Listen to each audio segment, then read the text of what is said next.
Yo, Lee Camp is here. Hello. How you doing, buddy? All right. How are you, man? Welcome. I think it is Government Secrets, episode 14. Lee Camp and Graham Elwood here. Absolutely, it is. I'm trying confidence this week. That's my new thing. just confidently saying anything. Hey, oh my God. It is so episode 14. Yep, done. I like those guys that are just like, yep, book it. Yep, that's absolutely correct. And they're just, and usually like if those are the people you're working with on some type of project, that's like almost assuredly the guy that's just going to flake and bail and not get anything done. Right? Oh yeah. Or just make horrible decisions, but be like, yep, stamp it, signed, sealed, delivered. Yeah. Punch it, done deal. Yeah, but you said you're going to get that done by Friday. Friday didn't hold, so we're pushing it to next year. Book it. What are you talking about? Friday didn't hold. Just, what are you talking about? What are you saying it didn't hold? What does that mean? Just they all have like those quick, short terms. Punch it. Absolutely. I mean, you just defined the entirety of Donald Trump. You know, it's all positive. It's all positive thinking, quote unquote, positive thinking, which means positive for whatever he wants. And short sentences, 3-word sentences. Yep, done. Beautiful, wonderful, best ever, perfect. It's Dale Carnegie through the prism of a sociopath, narcissist, just like which Dale Carnegie was. So. Yeah, just that's what Trump does. When he'll put in "everybody knows this" on one of his statements. That's my favorite thing. Everybody said I killed coronavirus. It's gone. I'm perfect. Bigly. Everybody knows this. Like it's just that is such the like narcissist. It's also like a high school thing. You know, like everybody knows that you're wrong and you're on my side. Everyone's on my side. Like they're just like they need the whole lunchroom to be on their side to push whatever nonsense. And it's like, well, that would make sense. I mean, Trump stopped advancing like both emotionally, intellectually, and everything else in about, beginning of high school. So, right. Which is probably when he started doing Coke and Adderall. Yeah. Well, because he always wanted to be like the sober guy who's like, oh, you guys do that stuff. He was just snorting Adderall into the bleachers. He's like, I don't drink. Drinking, it killed my brother, and it was sad. He was pathetic. He was a loser. Hold on a second. Adderall makes me make good business decisions. Yeah. Book done. Everybody knows this. I mean, Trump does sound like the kind of guy that's like coked up at a party trying to get you into some business deal. You know what I mean? Just like, or he does Adderall, just something just like, yeah, that's right. Let's build a wall. You want to fucking join Space Force? Let's do Space Force. You want Space Force? We're going to buy Iceland. You in? We're buying Iceland. We're buying Iceland. We're nuclear bombing that hurricane. That hurricane's done. It's a loser. That's a loser hurricane because we nuclear bombed it. The wall? I'm building it 20 feet higher. Done. Book it. Book it. Book the wall. Book it for something. What are you talking about? Exactly. Oh my God. Trying to be in Trump's like assistant who's got to jot down all his crazy ideas, just like, I don't know what you're talking about. Like, just, how many 3 a.m. insane phone calls has Trump's assistants had to get over the years? How many? Hey, what? It's 3:05. That's fine. How many times have we bombed hurricanes? We've never bombed a hurricane. Well, what about the last one? We killed it, right? We killed a hurricane? Bomb this one. Bomb this one twice. I don't know what's happening. All right, socks that don't have toes because the toes are out making deals on the stock market. Book it, hangs up. What am I supposed to do with that? What am I? Well, and the sad thing is he got into that shit before there was like good Adderall. I think before Adderall was a thing. So he was just snorting diet pills. It was just like the fucking weird Chinese diet pills that would get you hopped up on those. That's all he had. He was doing booty bumps of diet pills back in the early 80s. Weird Chinese diet pills. Actually, I saw them at Bonnaroo, I want to say, and oh my God, they were amazing. It's the best EDM show I've ever seen is weird Chinese diet pills. Just shuffle dancers on stage. Well, that's the tune he hears in his head. Everything he does, that's the backbeat. Yeah, when he's like, everybody knows this. I was the best. I was the best for the black community ever. Well, I mean, he is his own hype man. Basically, he in his brain he has 5 guys behind him going, "Yeah, boy! Oh, nailed it! Best ever!" He is. He. That's why he only all he's done for 4 years is go to have. I mean, he was having rallies after he became president because it's like you won. You don't need to campaign anymore because he just needs that. Like, that's right. Oh my God! I'm the best. That was some of the most bizarre shit. Where it's like, dude, you've been in office 1 year. You spent most of it golfing. Maybe doing a rally for what is? Why don't you do some fucking work? Why don't you remember when his schedule came out after he'd been president like 9 months or a year, and it was just like all these massive blocks of like presidential private time, right? Private time. Yeah, it just said like private time, just endless. Like, and he was like, most of the presidents get up. Granted, they're doing it to destroy the world, but most presidents get up at like 6 a.m. to do their destroy the world work. And Trump would get up at 3 and tweet, and then use from like 6 a.m. to like noon for private time. Like, just Chinese diet pill time. That's what that was. That was just Chinese diet pill time. Oh, well, looks like Jimmy Dore is watching our show today. That's outstanding. Thanks, Jimmy, for tuning in today. Hey, Jimmy. What's up, buddy? All right. So, all right. I think we've hit it big. We got Jimmy as a viewer. Jimmy's watching. This Government Secrets is going to be huge now. What does that mean? I don't know if it's the same people I've met, or does that mean the guy that runs his webpage is tuned in? Yeah, if it was Jimmy, then the super chat would have some sort of sarcastic remark or talk about his Chinese diet pills that he does, or something like that. All right, so let's get into it. Government Secrets, episode 14.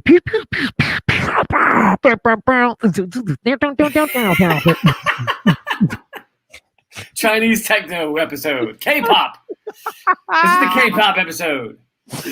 Oh God! All right. So I think we should spend at least the opening segment, if not 2, just talking about what the fuck we think will happen Tuesday. Because I in my brain that is a government secret as to what will go down.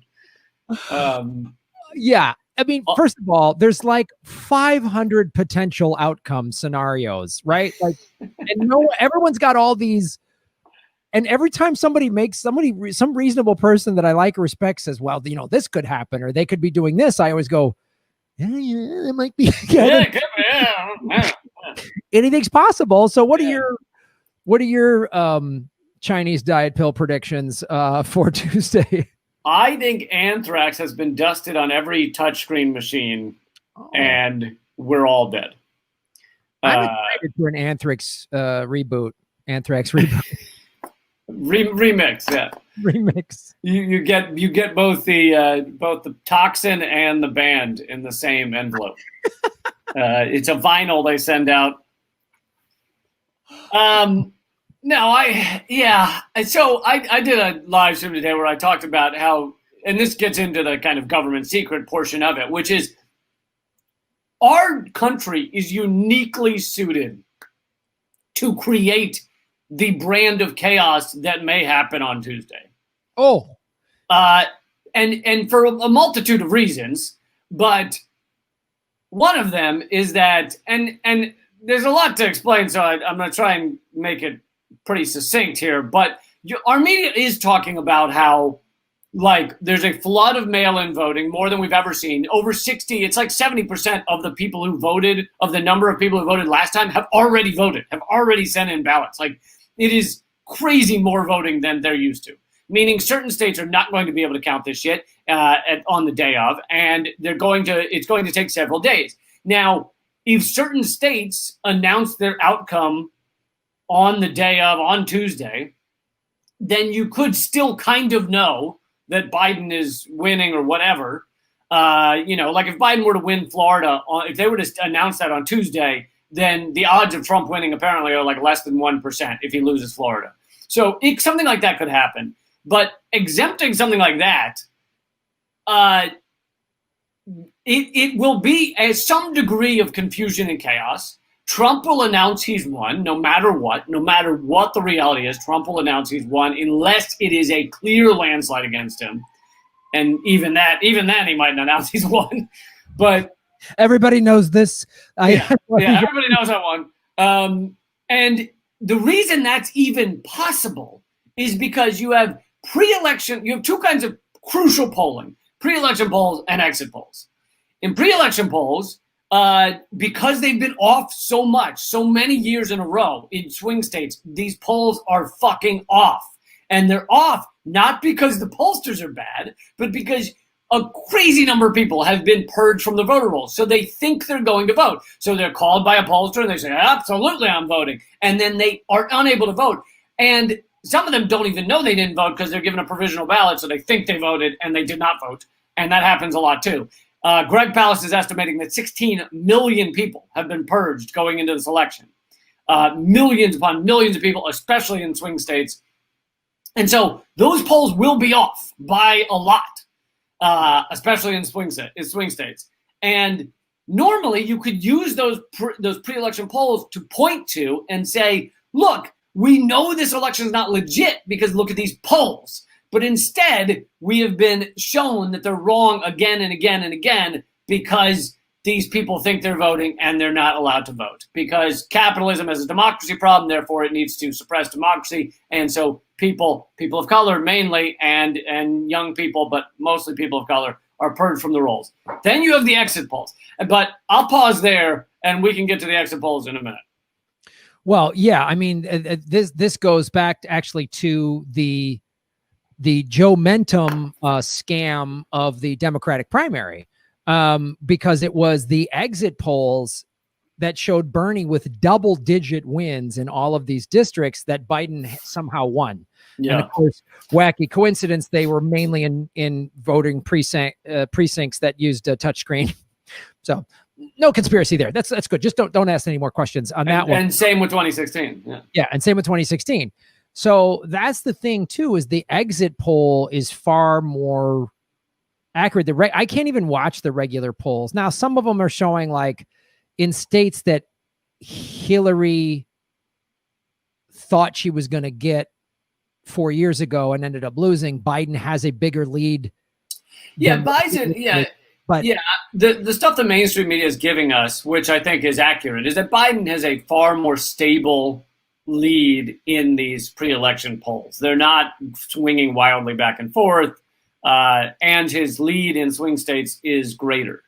But so yeah, I mean, there's that thing. I think, like you say, I think Trump is going to declare victory no matter what. I don't know. I mean, unless he's so tired of he's like lazy. He's like, I don't want to be president anymore. I just want to run my own kingdom somewhere on Mar-a-Lago.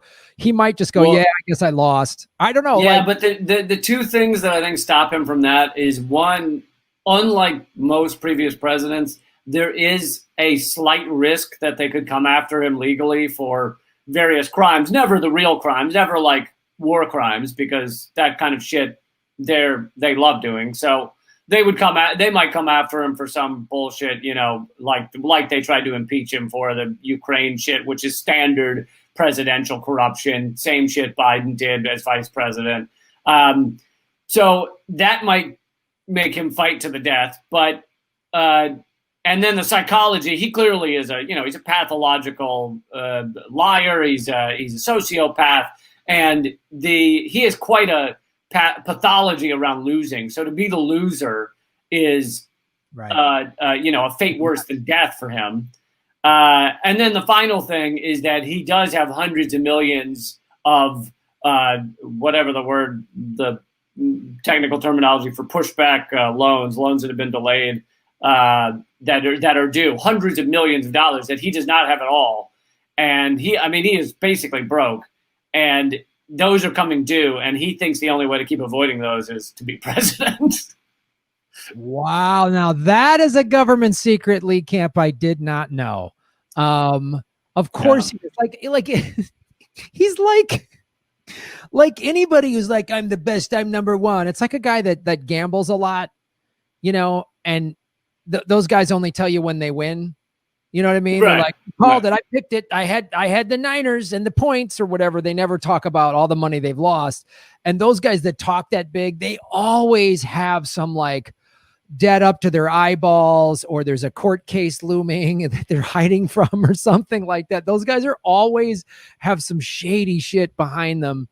Well, here's my thinking on this, on what potentially could happen Tuesday. And it's something when I had Whitney Webb on the show about a month ago, is that all these powerful people, like real deep state types, and both parties are deliberately going to put us into a hung election to spurn a civil war, so that the end game, it's not about was someone winning or losing this election. The end game is martial law and just more keeping us clamped down. So, well, but that, I don't know. I mean, that implies that they've somehow lost control of the American populace when, like, yeah, there are some protests here and there, but if you really look at us, we're pretty well enslaved. I mean, we all think that our slave labor is all that matters, and as long as we're given a job, we're happy, or not happy, but we're depressed, but we're not going to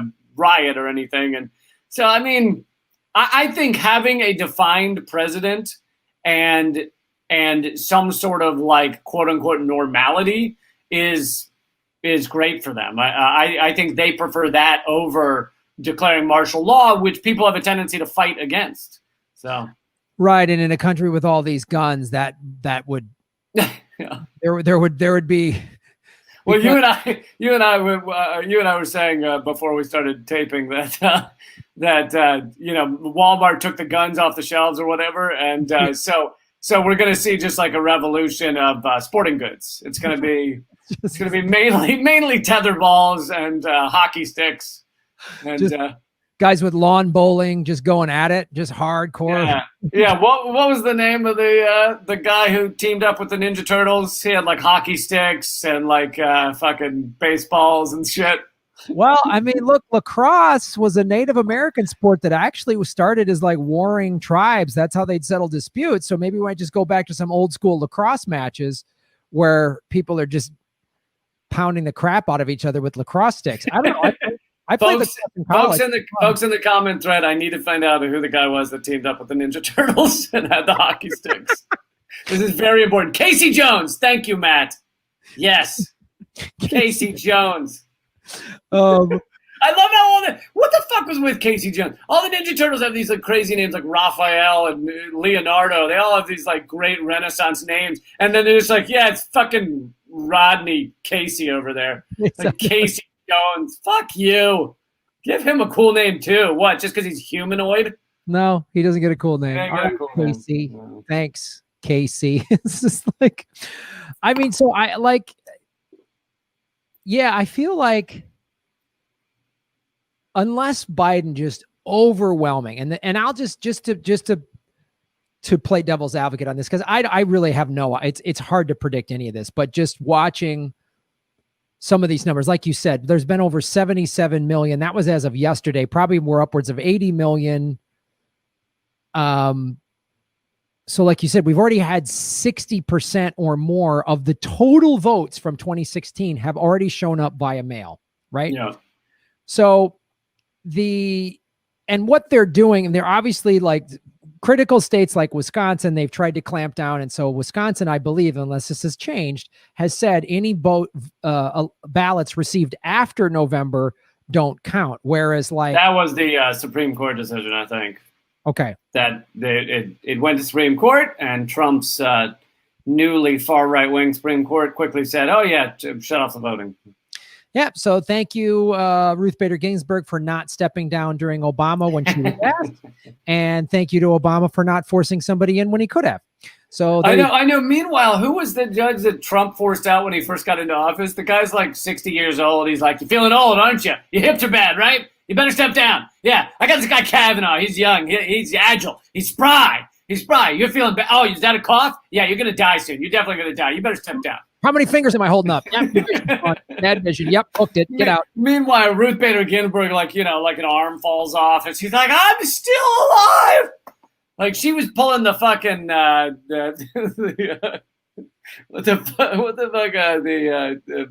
damn it, the Mike Myers movie, Austin Powers, where he's like, "I'm not dead yet." She was pulling the "I'm not dead yet." Yeah, so I think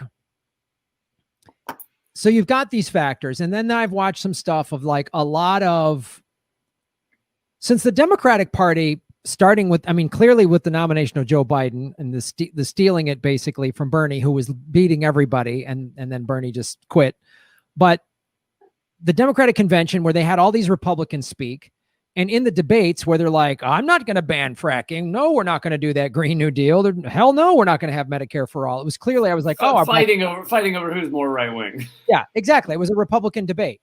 And the Democratic Party clearly has gone after these sort of like suburban Republicans, these sort of Mitt Romney, Reagan Republicans, whatever you want to call them. And, you know, I was watching a thing today on Sky News, which is an English channel. Now they're very corporate. I think it's Rupert Murdoch who probably owns them or whatever. Yeah, but Sky News is Rupert Murdoch. Right. So they were interviewing all of these like basically suburban white women who are like doubling down on Biden, many of whom voted for Trump 4 years ago, many of whom, again, now this is the corporate media for sure, but I wonder, and you have to take that into account in the sense of like, that if the deep state, the oligarchs are, you know, since they're controlling all of this, they're going to try to feed a narrative that supports Biden overwhelmingly winning, because maybe they think Trump did some of our bidding, but he's a little bad for business, you know? And yeah, he's a bad CEO for America Inc. He makes us look bad. You know, we can go along with systemic racism and you know, obliterate other nations quietly, but Trump really throws it in your face. Yeah. Yeah. And he's not fixing any of those. And his supporters are like, well, that's because he's going to fix it. No, he's not. he just hadn't gotten around it. Just let him finish his golf game. He's going to get to it next week. Next week. I heard somebody said to me on social media, but Graham, he hasn't started any new wars. Oh, that's how low the bar is. He's still bombing 7 countries, but he hasn't started any new ones. So that the military under Trump dropped more bombs than Obama the first year. I think the numbers, I think they haven't revealed the numbers since his first year, but in Trump's first year, they dropped over 40,000 munitions, and in Obama's final year, it was 30-some thousand. So he is bombing more than Obama.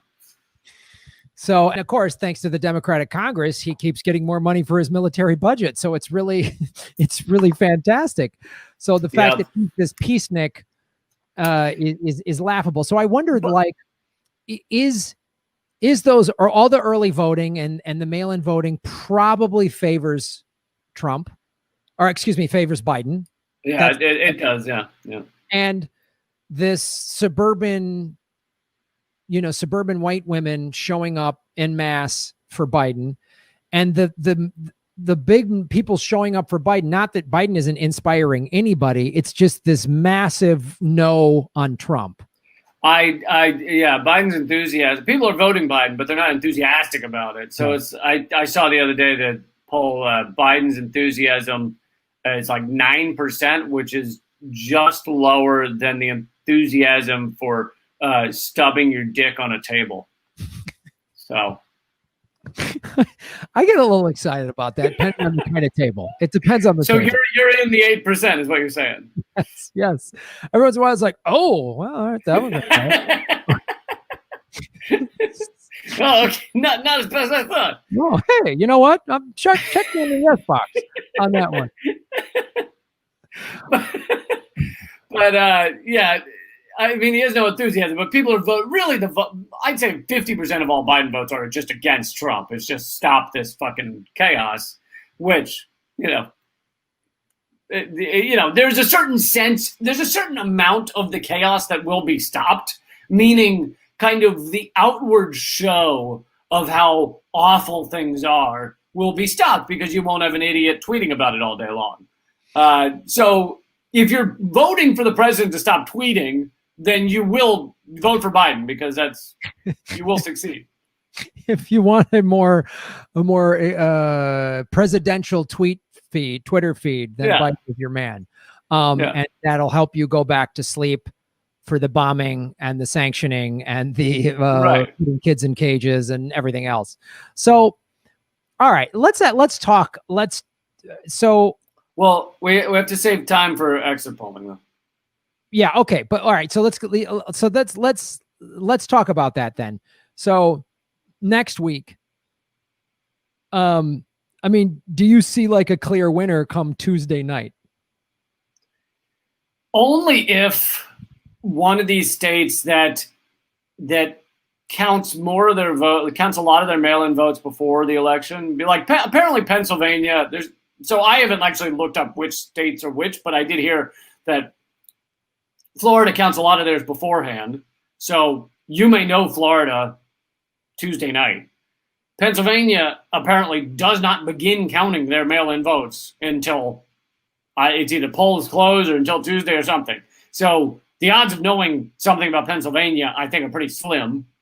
And so, but if you know, so I only think there will be a clear, wow, Biden's run away with it kind of information rush if we know one of these states like Florida has gone for Biden that everyone thought was not going to go for Biden. And if you get there, then the odds of Trump running are so slim, winning are so slim that you could have a kind of known winner that night.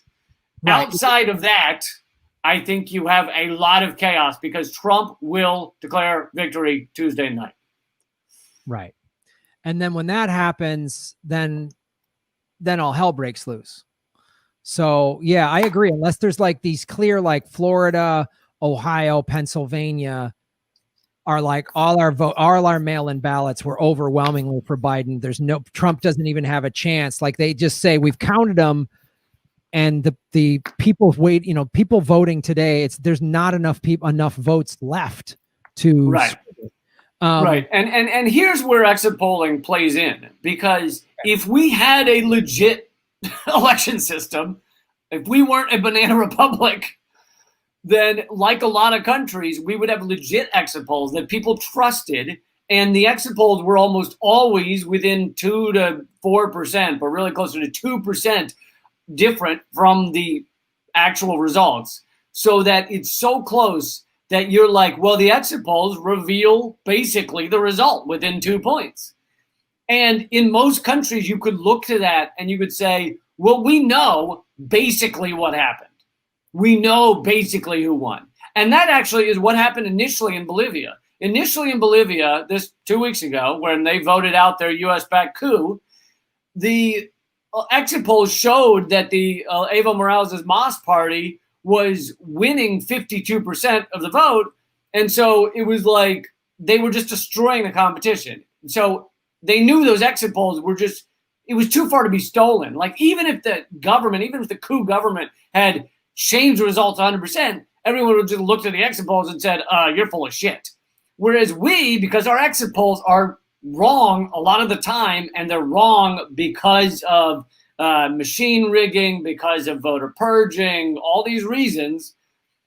Our exit polls are only run by one fucking company. Edison Research is the only fucking company, and they outwardly say, they said it once, the CEO said it once, and they've never said it again because they realized what a shit show it was.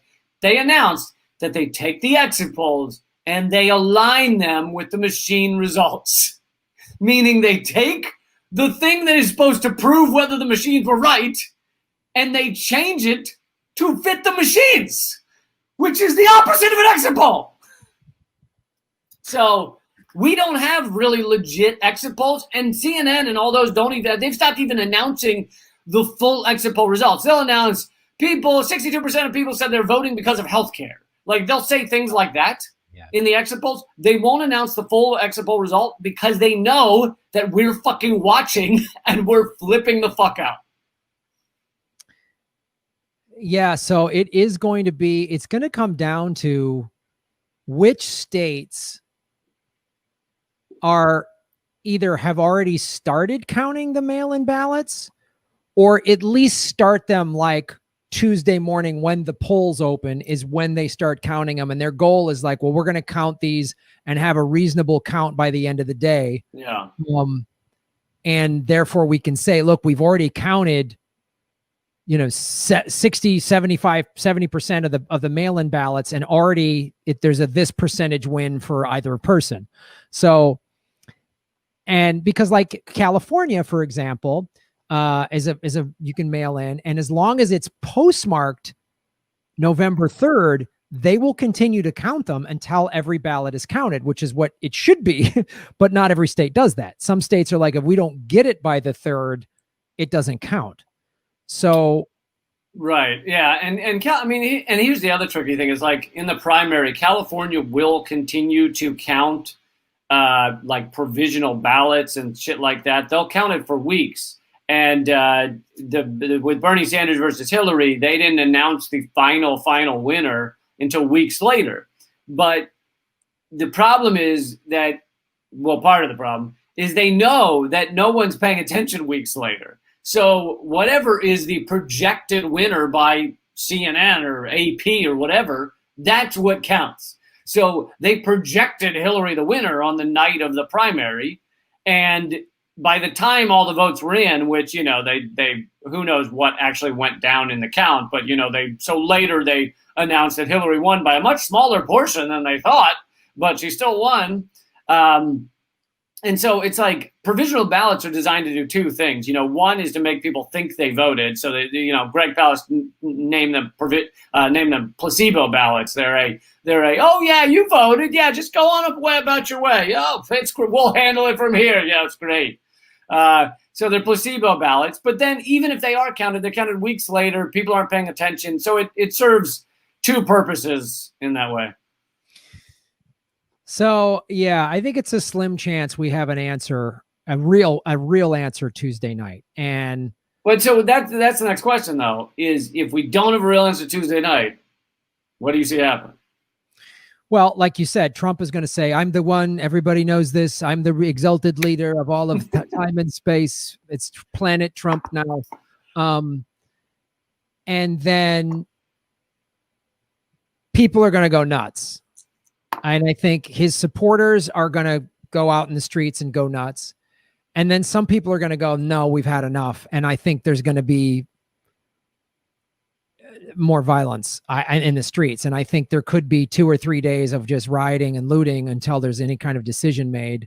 Okay, but so obviously that's, a horrifying scenario. But beyond just that, that doesn't actually tell us, although it'll be tough to take your eyes off all that shit, that doesn't actually tell us what will happen with the power structure in America. Let's remember that at the end of the day, these are all part of the kind of ruling elite corporatocracy. They don't like Trump because he's kind of accidentally, through his megalomaniacal man-child behavior, revealed kind of the con game. But right. They also don't want mass chaos because that upends their machine of exploitation. It makes it harder to exploit us if there's fucking chaos in the streets. So what happens in terms of the power vacuum in America? That's an interesting debate. That's an interesting discussion. Is the ruling class elites, is mass hysteria and society collapsing, is that their end game of mass control? Or, as you said, and it's a reasonable question to ask, because I've asked this myself, or do they go, look, if everyone's in the street rioting, they're not working for us and buying shit. So right. We need them pacified into thinking that we're this democracy and, oh, your vote mattered and Biden's the new guy. And they're kind of hoping that the left goes back to sleep and goes back to brunch because they don't want them really paying attention. That was a big problem with Trump, is it made a lot of people start paying more attention. Well, and not just the left, but if there were to ever be some sort of unity between disenfranchised workers, left, right, and in the middle, they'd be super fucked. Right, and that's what they can't have. So that's their end game, is to keep everybody divided, distracted, and afraid. So if they and they want people fighting with each other in the streets rather than, like you say, getting together and going, oh, no, we need to just go round up the billionaires. We need to get everyone in Congress and Senate out. You're done. It's over. We're burning down the Senate. And with our sporting goods, we'll have a tennis net. We can wrap them up in. I'm going to volleyball spike these assholes out of Congress. Yeah, so that's the question. Is like, does this? It's hard to see what the bigger end game is. Just the keep us all working slaves, having 3 jobs, too busy. Because I think the shutdown, the pandemic, and then the George Floyd, those 2 weeks, I really think they went, oh no, nobody had anything to do. They all got together in the streets. That's when you saw the narrative. Then they really started. I was watching it. I was talking about it on my show. I was like, oh, they're starting to make it out like it's a race war, which. Well, Trump, that was useful. Well, or Trump thought it was useful to him to say it's a race war. And the media jumped on board with it. CNN and them, they, of course, Fox would, but CNN did as well, because they didn't want to talk about the fact that, I'm not trying to diminish the racism, the systemic racism in this country. It's very prevalent. It's been around for centuries. But the thing that was so unique about the George Floyd protest was it was everybody.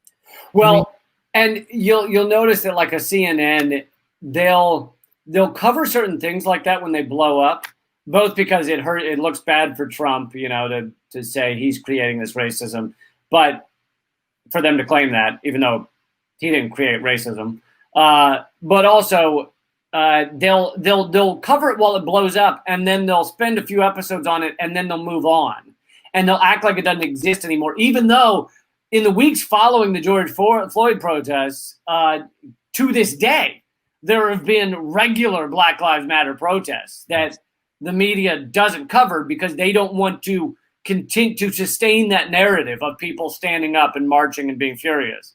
Yeah, they just, and that's the thing too, is like, I remember I was talking to this guy at one of the protests, this black guy, probably in his late 40s or 50s. And he said, this is the most white people I've ever seen at a Black Lives Matter protest in my life.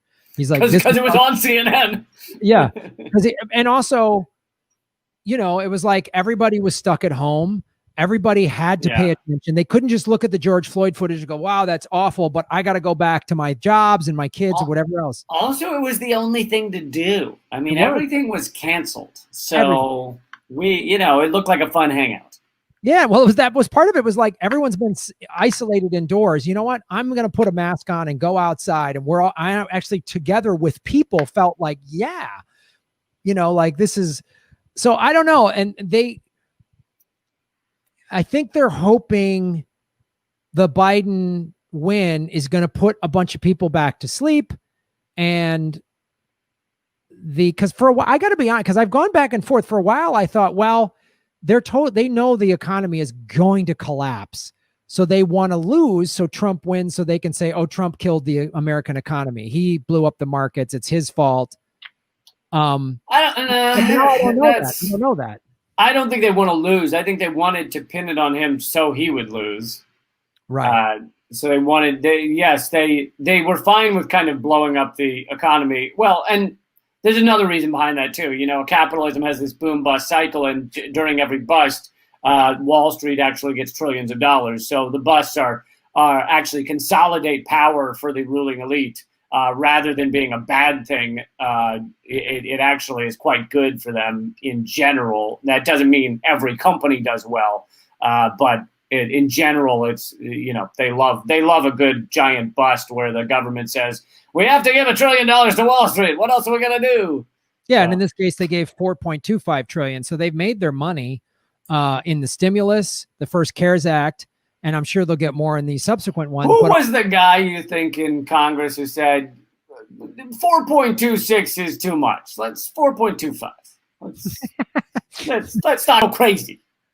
I'm sure that person, male or female, they're really fighting for us. Bringing it down to 4.25 from the 2.6. That was really fighting for the people. The working people. That's what they're fighting for. Okay, but Sorry, go ahead. I was just gonna say, I mean, yeah, I don't think we're gonna have an answer Tuesday night, and I hope I'm wrong. I hope it's overwhelming and it's done. But regardless, the economic collapse is coming, regardless of whoever is declared the winner, whether to declare Tuesday night or December or whatever.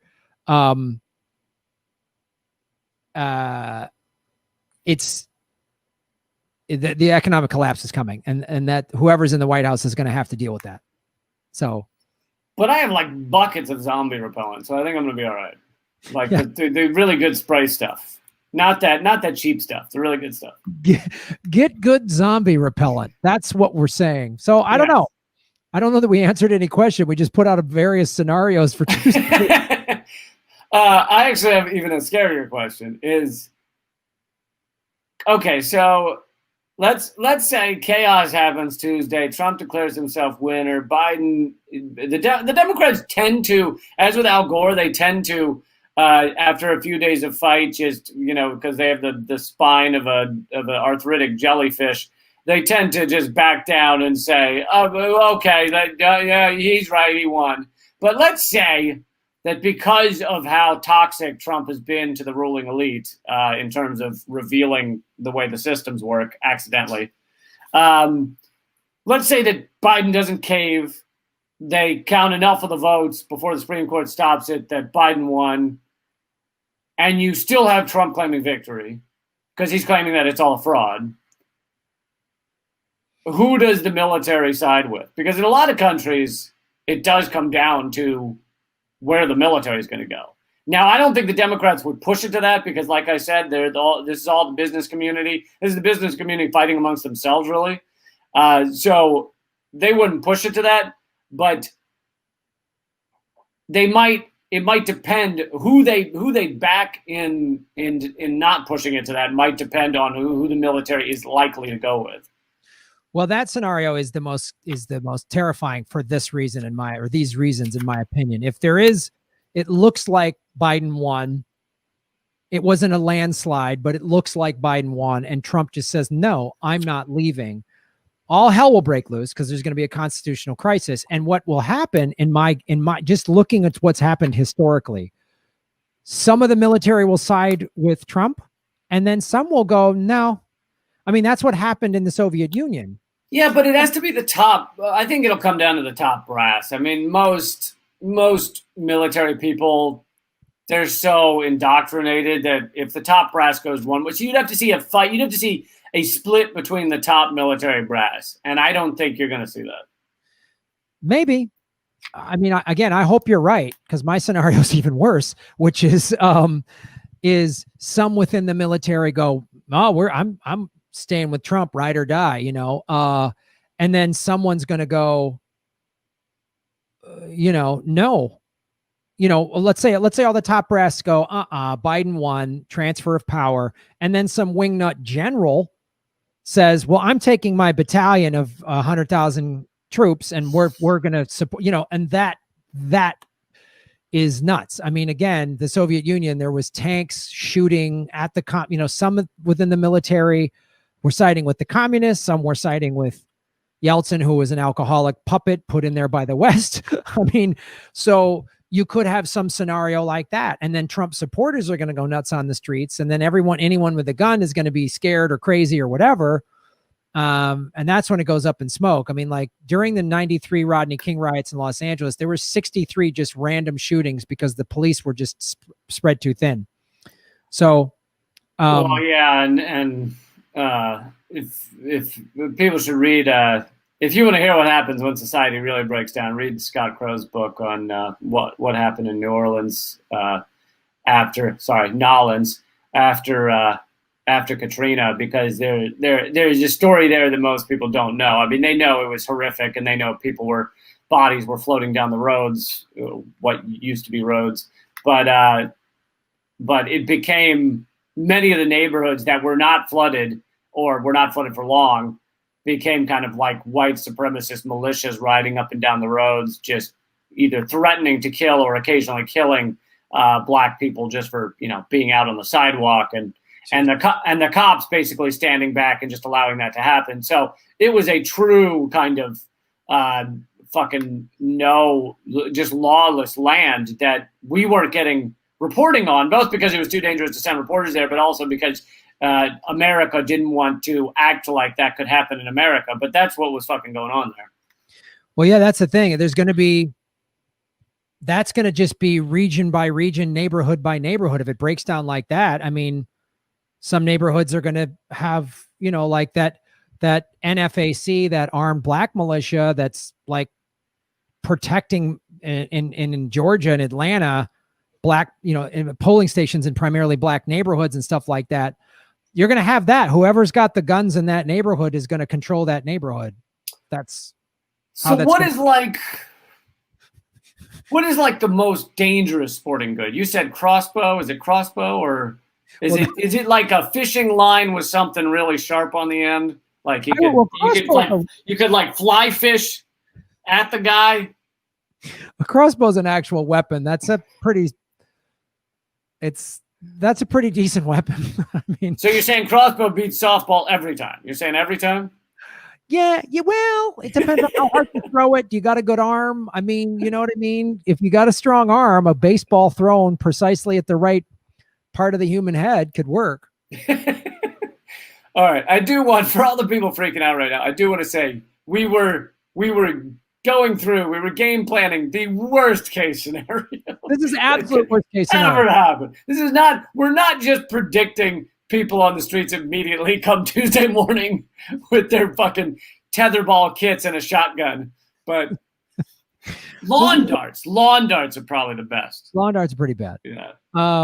Somebody in the chat is putting racquetball. I really great suggestions, everybody. I used to play racquetball. Loved it. Fun game. Great exercise. I'm a tennis player, so I got tennis rackets. I could probably have one in each hand. Yeah. I'm going to be throwing surfboards at people. It's going to be good stuff. You're going to be hurling green tea at people, aren't you? I'm just going to make pots of tea for people and just go, everybody calm down.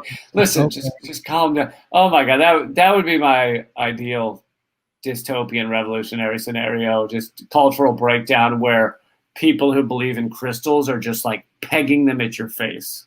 Just crystal defensive tactics. Just setting up a fire of essential oils, like spraying people in the eye, cops in the eyes with essential oils. Ah, what is that? Peppermint? Jesus! Lavender, bitch! Like, whoa! Oh, lavender helps me sleep. Thanks. I have a fear of lavender, so that's. You have a fear of lavender? I fucking hate lavender. How is it a fear? You just don't like it, or you're afraid of it? Okay, maybe it's not a fear. I have a hatred of lavender. Okay, because lavender seems like a weird thing to have a phobia about. Just like, not a phobia, just a hatred. It took over. Lavender's in everything. All right, it's in candles and sodas and I bought a sleep mask. I talked about this in my comedy special. I bought a sleep mask to fly on a plane. And I get on the plane, I put the sleep mask on, and it's unbeknownst to me, it's lavender scented sleep mask. So now all my fucking dreams are, skipping through meadows and drag brunch, fucking drag queen brunches and shit. And so I had to like douse it in whiskey and gasoline to get my dreams back on track.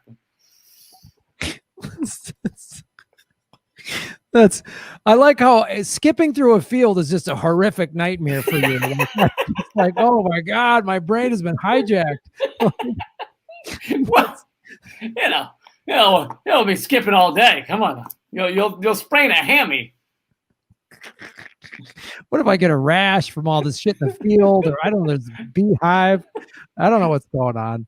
All right, so we've talked about that enough. Let's do Government Secret's second segment on a special electoral collapse episode.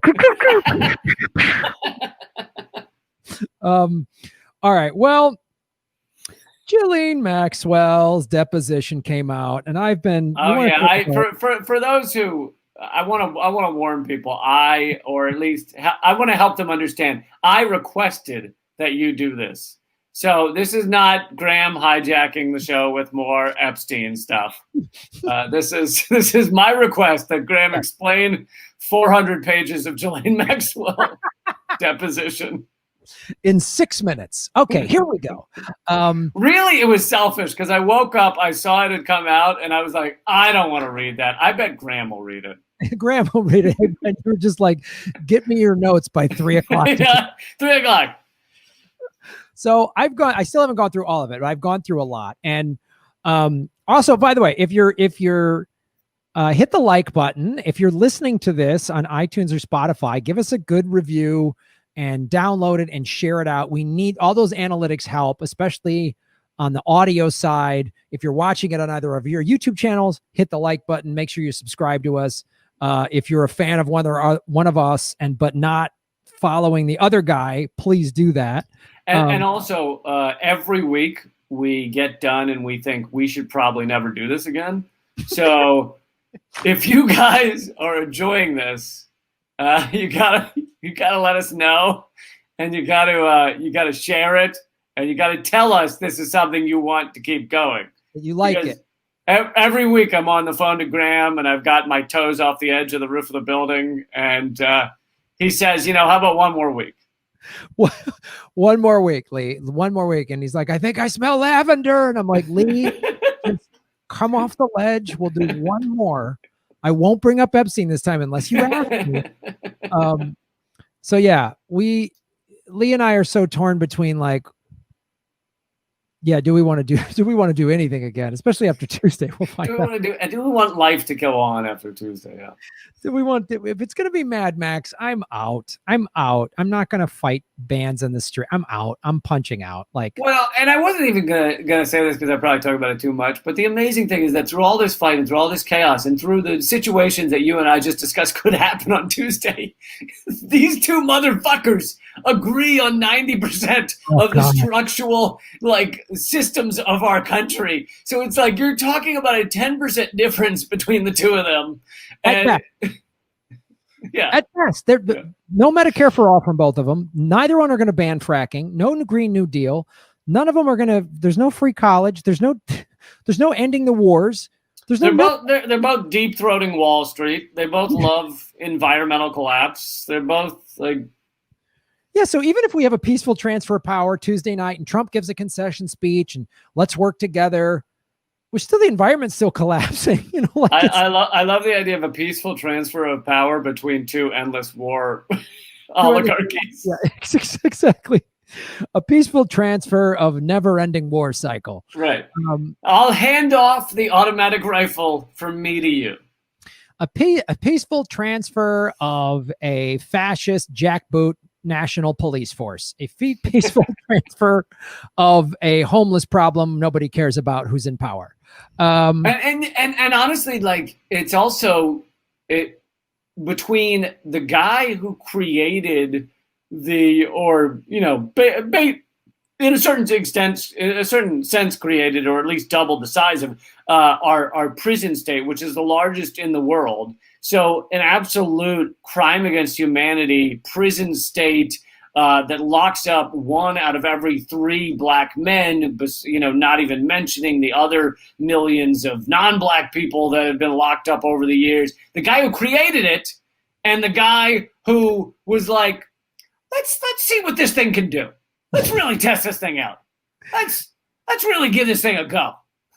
But at least if either one of these guys become president, the people that are a heartbeat away, one wants to shock the gay out of people and outlaw lunch with women, and the other one put 100,000 black men behind bars. So we have great backup plans for all of this. But all right, anyway, let's go into this. So I went through a lot of this document, and I've even read some articles that have gone through it as well. There's a lot of big name redactions, obviously, and Clinton's name is redacted. Alan Dershowitz's name is redacted. So how do you know if it's redacted? How do you know it's like Clinton? Well, some of these, and again, it kind of falls down to the investigative work of some journalists who are like, he's mentioned here for just an innocuous reason, but then did you meet so-and-so blank? Was blank on the blank? And they somehow connect and say, it looks like it's this person. Right. Or somebody's listed in it,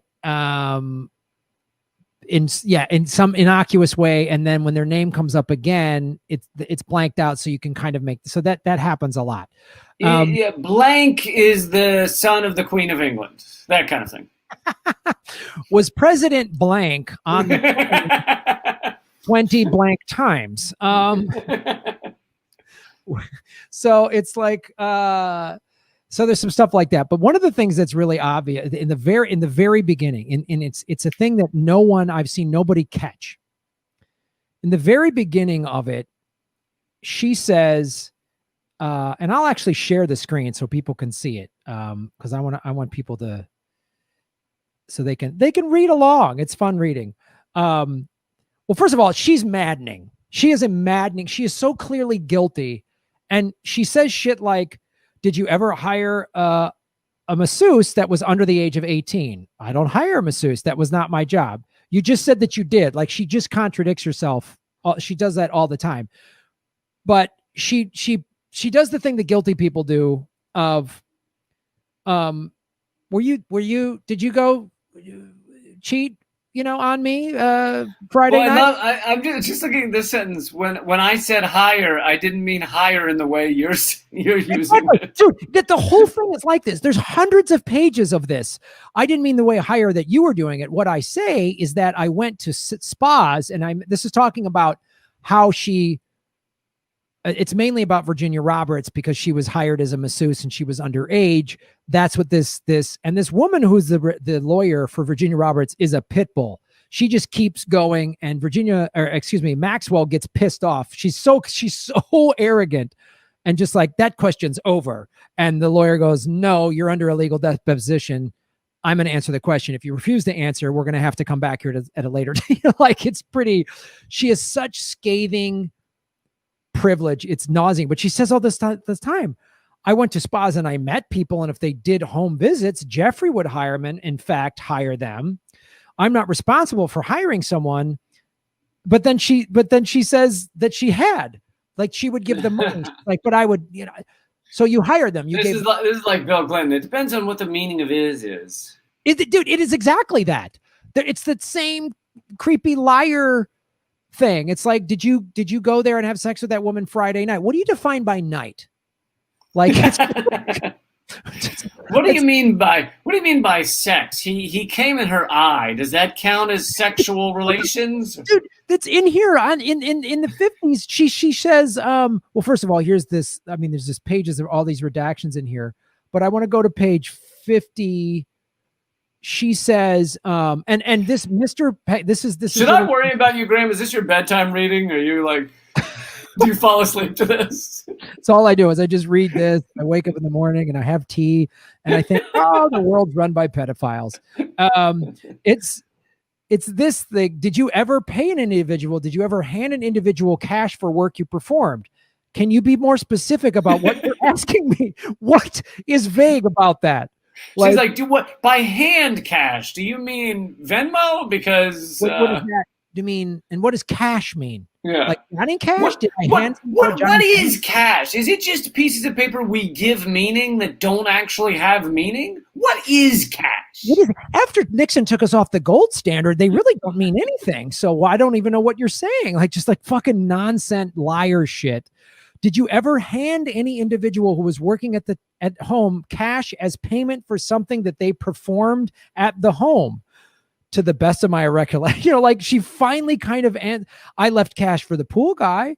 I would have potentially left some cash for the gardener, potentially for an exercise instructor. I left cash for the pool guy. By the way, the pool guy was actually a girl, and by guy I mean 14-year-old girl, and by pool guy I mean she fucked him.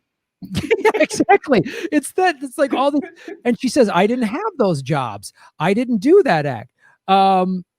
It's like, so now it gets into the thing of like, they got paid between $100 and $200. This is what the masseuses got. Did it vary based on what sexual acts they performed? No, it varied depending on how much time they spent. The Then this question, did the massage therapists that were hired to come to the home perform sexual acts for Jeffrey Epstein? What are you asking me? What? How can you not know? I'm asking if the massage, are you asking about underage girls? Yeah, absolutely. I am asking that. Are you asking me if they were paid for sexual acts? I'm asking, listen, this is my favorite thing. Did any of the massage therapists who were at the home perform sexual acts for Epstein? I don't know what you mean by sexual acts. Wow. Right? Like, did you shoot this person with a gun? What do you mean by shoot?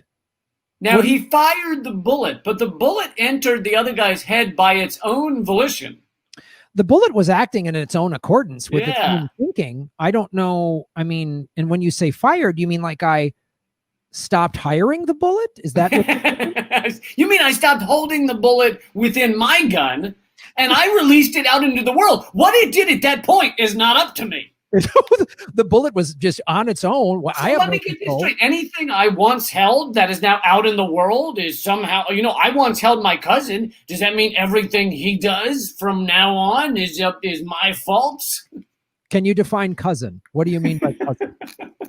This is amazing, dude. The whole thing is her just dodging like this. But so it's she gets pestered. But the thing I really want to go to is okay. The very beginning here, and this is like the thing that nobody seemed to, and I want to, in the very beginning when they're just doing the sort of perfunctory, we're here at this date, April 22nd, at the Avenue, this is where we're at, here's who's in thing, who's here, Ghislaine Maxwell called as a witness, I'm going to explain what's going to happen. This is all the just early stuff, right? There's a court reporter, right? Is there anything that would prevent you from giving truthful testimony? No, everything's good. This one right here. Can you please state your address for the record? Currently blank. Okay, that seems fair enough to be redacted. Date of birth. I don't know why that should be blanked. When did you first recruit? And then her lawyer steps in and says no. But this thing, just nobody caught this. Right here about the address. So this is in 2016, right? So Epstein had been arrested the first time in 2009. That's when he got the sweetheart deal with Acosta. Right. And that's when we learned about like Nadia Markova, who was trafficked at age like 15 and then became one of Epstein's recruiters. That's when the first stuff about Virginia Roberts started to come out. That's when names like Dershowitz and Clinton and Trump all started to come out. It was quickly squashed, right? So this is already after that. And Virginia Roberts first filed this civil suit in 2011. And Maxwell's lawyers pushed it off and pushed it off and pushed it off. So when this finally happened, it was like, they're starting to get cornered. I would like to clarify the address. I'm in the process of selling the house. So while I've still received mail there, it's not my actual physical address. Oh, okay. That's a fair thing to say. It's in the process of being sold. It still requires some final paperwork to be done. So just for the purposes of clarity, do you have a new address where you'll be living? I do not. That right there said to me that Maxwell knew it was starting to come down. And she said, I don't have a forwarding address. Can you tell me a rich person that doesn't have an address somewhere, right, give if they're selling one of their houses? They can't list well, actually just list the house in Vale or the south of France or this asshole's yacht. She said, I do not. And that's when she started to slowly disappear. That's when we started to see less and less of her. That's when too, in 2017-ish, she got rid of her maybe it was 2018. She had that fucking, environmental foundation or something? Yeah, a Save the Ocean Foundation. And one of the things in that foundation that she scrubbed from the internet, but of course the internet never forgets, is we're helping young people, young women in ages, 13 to 15 get empowered about saving the ocean. So it was like, you used your foundation to snatch up girls in addition to the modeling scam that you did with Les Wexner, who Maria Farmer, who was an Epstein victim, said Les Wexner was the head of the of the snake in North America. And that's the thing. She knew she was going on the run. That's why she was selling and liquidating stuff. And Maria Farmer said Epstein was middle management, right? And Les Wexner was the head of the North American snake. And she goes, you have no idea. There's heads in each like continent. So. And this is, I mean, the thing about Les Wexner, like the fact that he is the head of one of the largest companies in America that everyone knows, Victoria's Secret, is like, it's like he was out in the fucking broad daylight about, like, I mean, this is barely a secret. He's fucking filming commercials with 15-year-old girls in underwear. Yeah. And it's such a great recruiting tool. Hey, 14-year-old girl, do you want to be a Victoria's Secret model when you get older? We'll recruit and train you. Yeah. We'll teach you how to rock the runway. So that's what they do. And especially, oh, you're from a family that doesn't have a lot of money. Well, we'll give your family 50 grand and you can come fly. I mean, that's one of the things Epstein laughed about was like in France, families would, he goes, man, everyone's got a price. They would just, I'd pay them and they'd send their daughters over with me for model training and he'd laugh about it. And so if Maria Farmer's correct, which I believe that she is, so if Les Wexner is the head of the snake and Epstein kept getting busted, this is what the mob does. When a middle management guy starts getting arrested too much and causing too many problems, they can cover up one trial, but a second one. So that's why Epstein hangs himself with a paper t-shirt. And Maxwell is like aware of this in 2016 and says, I don't have a forwarding address. And she knows she's hoping that the powerful are going to bail her out again. And they're kind of not a little bit. Well, and it serves two purposes. One is if she were to give an address, now that's a new thing they can that they can grab up as an asset and sell off to give victims money or something. So basically take from her. But also, if she thinks she's going to be assassinated, then giving an address is not a good idea. Yeah, absolutely. It's two things. So it was probably a third thing too. So there's the hiding the assets. So getting everything out of their names. So you can't come seize my assets. And then I don't want the people that I work for, the real powerful people, to come kill me. And third, I don't want to give an access where all my hard drives with all my leverage evidence are stored. Right. Like that's the thing. When she first got arrested over the summer was, people close to her were like, she has like what's the term? Not a kill switch, but like she has a kill switch. Yeah. Yeah. Yeah. That's like, if she goes down, this goes out. Dead man's something. Something, yeah. Right? Basically, a bunch of really like videos and damning evidence of very, very powerful people. So she's like, if something happens to me, this goes out. So you better make sure that I'm safe. And right. I bet you people in power are like, let's push the trial off for a year to give us time to find these hard drives, and then we can kill her. So right. That's my government secret on this light reading that I've been doing the last week.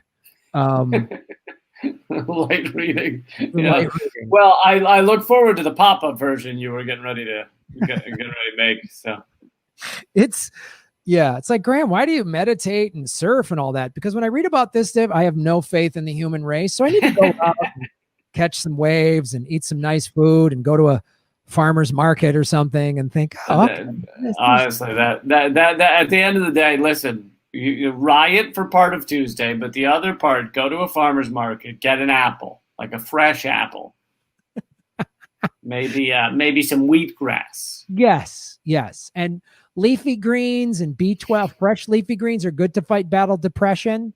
So when you're feeling down about a global sex trafficking ring run by the most powerful people in the world and the collapse of society, have a salad. Have a salad at the end of the day. I feel like I should make a song like, in the world collapse, have a salad. You're watching. When you're reading about people raping children, have a salad. Have a salad. You feel like you can't stop these awful people, have a salad. Like it's... So that's where we're at. So that's my government secret, folks. I think. Do you have another one? Or are we good? I think we're good for this episode. I do have one, but it's timeless. We'll save it for next week. So. Oh, I love a timeless government. Yeah. Don't you love that our CIA and our government have assassinated and killed and attacked so many people that I'm like, you will talk about it next week. Lee, we could do this show for 100 years and never run out of CIA, NSA, evil shit. Like we could do this show and never run out. All right. Well, where can people watch and follow you, Lee Camp? Yeah, all my stuff's at leecamp.com. That's probably the easiest place to go and learn about it all. I have a TV show called Redacted Tonight. A new episode just came out for tonight. And I have other podcasts, one called Common Censored and one called Moment of Clarity. And do a lot of web videos and everything. But the easiest thing to remember is leecamp.com. Cool. And if you're out there, if you're listening to this, please positive reviews in iTunes and Spotify. Those help. Give us, thumbs up and share it. The downloads, all those analytics help for government secrets, and share this on your social media to get the word. I decide whether to walk up to the edge of the roof by the analytics every week. So it's up to you, folks. It's up to you. If you want Lee to walk off the ledge, then hit the like button. That's all we're asking. You can follow everything I do at GrahamElwood.com. I have my YouTube show, Political Vigilante. I go live 4 or 5 days a week. I'm also on rockfin.com/GrahamElwood, which is a blockchain cryptocurrency platform. I have a Patreon. A lot of great ways to support what I'm doing, and follow me at Graham Elwood. I'm going to be doing more live Zoom comedy shows with Ron Placone. So check all that out, ladies and gentlemen. And remember, government secrets. End of episode. That's good, right? I can't believe you don't have more voiceover work. I know. You think I would. I think just be like a voiceover. I had a voiceover agent for a long time, and I finally booked something, and then I was going to Iraq to do USO shows, and they got mad and fired me because I couldn't do it. That's Hollywood. I did like one voiceover back when I was like 24 or something. Nice. So I'm huge in the voiceover world. So let's have one thing. I'm known as a guy that quit while he quit while he was ahead. He did that one commercial, he blew everyone away, and then he just said, "I'm out." Well, cool, dude. I'm gonna go live for Political Vigilante Tuesday during the election, probably late in the day. If you got the time and want to come on, I'll text you if you want to do that. Yeah, text me about it. I'm going. I probably should have said this, but I'm going live stream at 7:30 p.m. Eastern for an hour. So just an hour. YouTube.com/Moment of Clarity. But I'd love to join you earlier. Okay. Cool. Well, we'll see you on election day, buddy. Get your sporting goods all polished up. Will do. Later, man. All right, buddy. Bye.